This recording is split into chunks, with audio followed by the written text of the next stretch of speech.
We come to the last video on mathematical foundations of stochastic processes, especially in reviewing some concepts in probability. So going forward, we'll be looking at other aspects, some key aspects of stochastic processes, having laid these foundations, these probability foundations. So here we are looking at limit theorems. We talked a bit about limit theorems in the last video on, I think, the last video was on convergence of random variables or something like that. So I think we got to a point where we're talking about central limit theorem and law of large numbers. So here we have to look at them in more depth. So limit theorems. This lesson explains two fundamental results in probability theory. So first of all, we have the law of large numbers, LLN, and we have the central limit theory. So these theorems describe the behavior of random variables when the sample size becomes very large. They form the mathematical foundation of statistics, data science, machine learning, and the Monte Carlo simulation. So first of all, we look at the definition of limit theorems. So limit theorems study the behavior of sequences of random variables as the number of observations increases. So in probability and statistics, we often collect many observations. Like you have different observations like x1, x2, x3, up to xn. Like one popular example I like to use is you want to maybe you want to see how variables um like genetics, environment, and nutrition, how they interact to drive the growth of a child. Okay, so that's the kind of situation we have here, where the variables are typically assumed to be independent, identically distributed, IID, and then limit theorems describe what happens to quantities such as the sample mean as n becomes very large, right? So, um, okay, maybe the example I give about all this genetics may not be quite, yeah, I think it may not be quite accurate in this case because from this sample mean part now, we see that we are talking about the same kind of variables that we can average over time. Yeah, I think that example won't be quite fitting in this situation. Yeah. So talking about the sample mean, as you collect all these variables, definitely the same kind of variables over time. So given observations x1, x2 up to xn, then you can find the sample mean, which is defined as xn bar, which is equal to 1 over n summation from I equals 1 to n of xi. So this quantity represents the average of all the observations. And a key question in statistics is, does xn bar approach the true population mean as n increases? The true population mean is usually taken as mu, as we saw in the last video. So the law of large numbers answers this particular question, that does xn bar approach the true population mean as n increases? And then comes in the law of large numbers. So the law of large numbers states that, excuse me, as the number of observations increases, the sample mean approaches the expected value.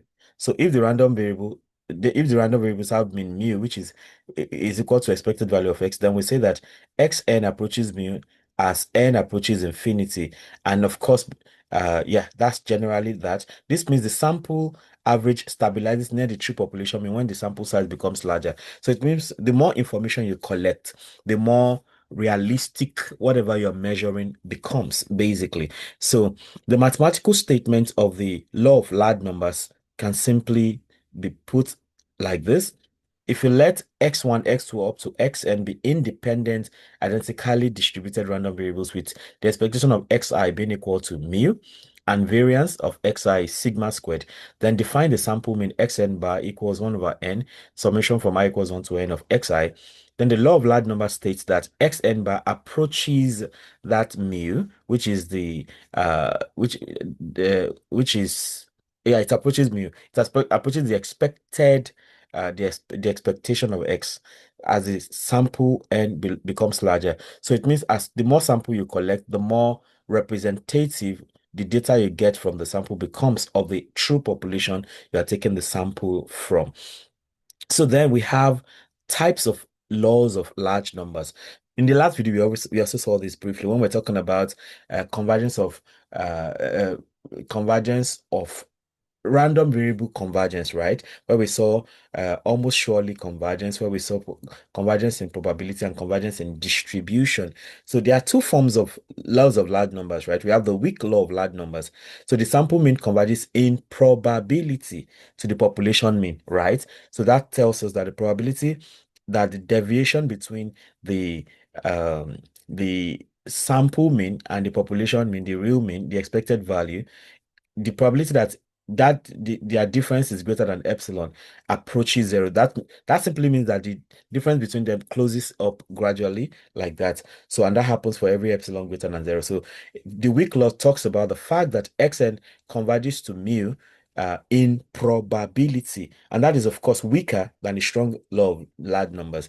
So the for the strong law of large numbers, now the sample mean converges almost surely, that is xn bar approaches mu with probability 1. So that means that the strong law of large numbers tells us that the population, the sample mean, right, approaches the population mean, or what we call the expected value, with almost 100% assurance, almost surely. So this strong law provides a stronger guarantee of convergence in that case. So let's look at a coin toss. So consider a fair coin. A fair coin has head and tail, right? So define X to be 1 if heads and 0 if tails. So the expected value, of course, is 0.5 for sure, because this is going to be the probability that you have you have 1, which is head, is 0.5. Probability that you have 0 is also 0.5. So the expected value is just be 1 times 0.5 plus 0 times 0.5, which is 0.5 overall. So if we toss the coin many times and compute the sample mean xn bar, then as n increases, then xn bar will approach 0.5. So the observed proportion of heads approaches the true probability in that case. So we have something similar for the dice rule. So for dice rule, consider a fair six-sided die. That is a die that has not been tampered with. So the possible values you can get will be 1, 2, 3, 4, 5, 6. So the expected value will be 1, 2, 3, 4, 5, 6 over 6, which is 3.5. Or if you like, that is 1 times 1 over 6 plus 2 times 2 over 6. This is like 1 over 6 plus 2 over 6 plus 3 over 6 plus 4 over 6 plus 5 over 6 plus 6 over 6. So going by the definition of expectation, this is like 1 times probability that 1 will come. That's 1 times 1 over 6. 2 times probability that 2 will show. That's 2 over 6, and so on. That's what we have. So the expected value here is 3.5. So if you repeatedly roll the die and compute the average outcome, the sample mean approaches 3.5 as the number of rolls increases. So if you have two rolls, maybe you get some values that are not quite like 3.5, but as you have 5 rolls, it gets closer. You have 10 rolls, it gets even closer. 1,000 rows, it's probably already at 3.5. And we can actually simulate this idea, and that's what I have after now using Python codes.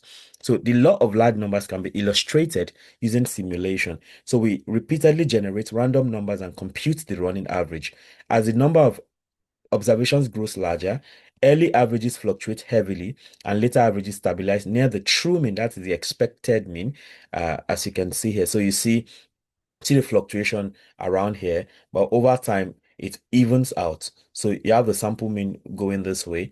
So maybe at first it starts with some very big values like that, and then as you continue, you have a lot of fluctuation, and then over time it does stabilize. So if I run this again, the shape may be different, but the story will be about the same. So initially you have that fluctuation. So okay, it's showing about the same thing right there. Okay. So over time, things stabilize as you get more and more data. So we move on to talk about the central limit theorem. The central limit theorem explains the distribution of the sample mean. So how is the sample mean distributed? It states that when the sample size becomes large, the distribution of the sample mean becomes approximately normal. Okay, so when you have very large sample size, then the distribution of the sample mean becomes approximately normal. So it's almost like a normal distribution. So the mathematical sequence of the central limit theorem says, let x1, x2 up to xn be independent, identically distributed random variables with the expectation of xi being mean and the variance of xi being sigma squared. Define x bar to be 1 over n summation xi. Then as n becomes large, that is, you have x bar minus mu all over sigma over root n approaches.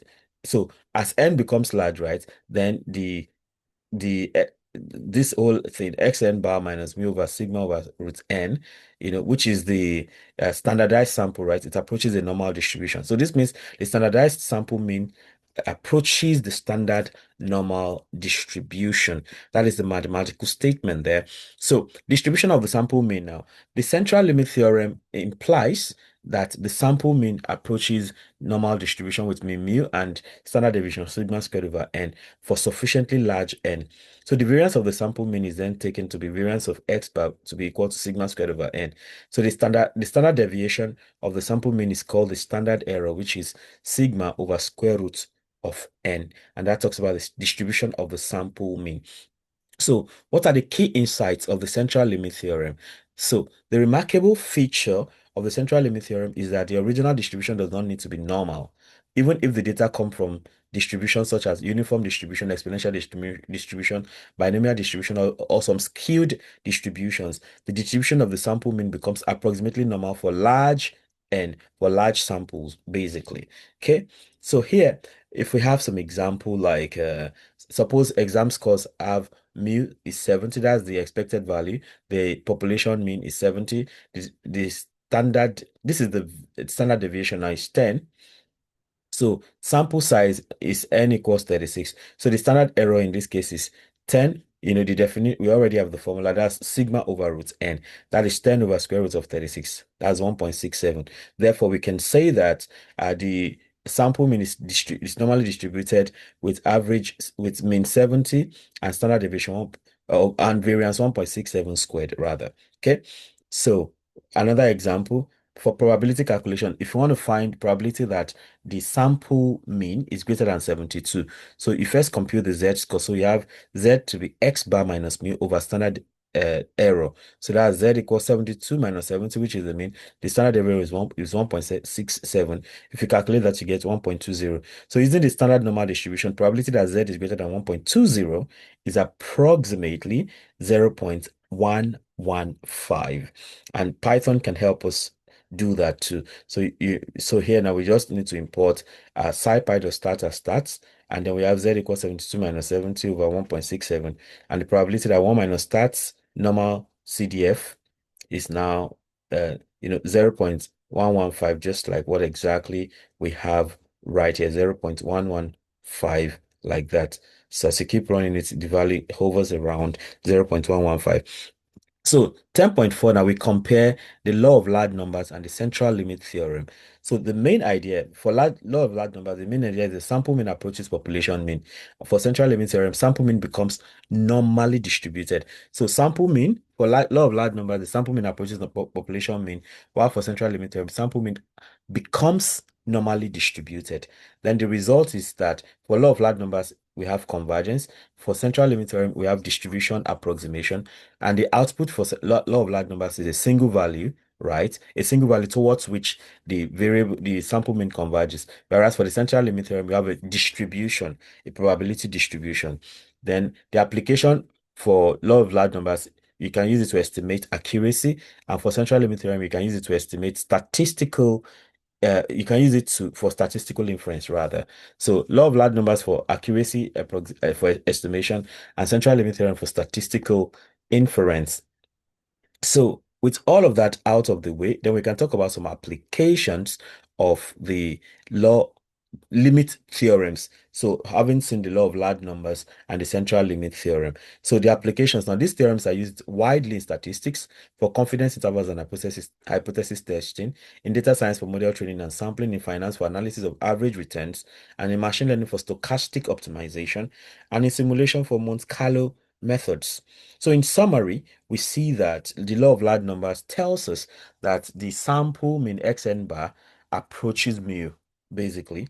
So the sample average approaches the population mean. That's what the law of large numbers tells us. And then we have the central limit theorem, which tells us that the sample mean approaches normal distribution as because the samples become larger. So the distribution of the sample mean becomes normal for large sample sizes. Together, these theorems justify the use of averages and the normal distribution throughout statistics. So we then have some practice problems.